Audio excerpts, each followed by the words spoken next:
Hello നമസ്കാരം, എല്ലാവർക്കും ബ്ലീമർ home ഫാമിലിയിലേക്ക് ഒരിക്കൽ കൂടി സ്വാഗതം. അപ്പോൾ ഇന്ന് പുതിയൊരു ചമ്മന്തിക്കറിയാണ് നിങ്ങൾക്ക് പരിചയപ്പെടുത്താൻ പോകുന്നത്. അപ്പോൾ നമ്മൾ റെസിപ്പി നോക്കാം. ആദ്യം ഒരു പച്ചമുളക് ഉണ്ടല്ലോ, നിങ്ങൾക്ക് ആവശ്യമുണ്ടെങ്കിൽ ഒരു 5-6 പച്ചമുളക് കിട്ടും. ഇവിടെ ആരും എരി കൂട്ടാത്തതുകൊണ്ട് ഞാൻ ഒരേ ഒരു പച്ചമുളക് കിട്ടിയിട്ടുള്ളൂ. അപ്പോൾ പച്ചമുളക്, ഇഞ്ചി, സവാള, ഇവിടെയൊക്കെ ഇതിനെ പൊട്ടുകടല എന്നാണ് പറയുന്നത്. അപ്പോൾ ഈ പൊട്ടുകടല എടുത്ത് നന്നായിട്ട് എണ്ണയിലിട്ട് നന്നായിട്ടൊന്ന് ഈ ബ്രൗൺ കളറാവുന്നവരൊന്ന് വരട്ടിയെടുക്കുക.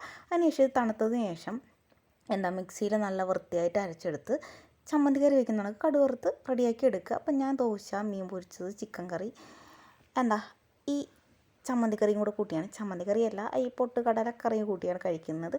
ആദ്യം പൊട്ടുകടലയും ദോശയും കൂടെ എടുത്ത് കഴിച്ചു. അതിൻ്റെ ഒരു ഫ്ലേവർ ഇങ്ങനെ ഇറച്ചി നിൽപ്പുണ്ട്. പക്ഷേ കുറച്ചുകൂടി എരിവുണ്ടെങ്കിൽ ഓക്കെ, ബാലൻസ്ഡ് ആവും.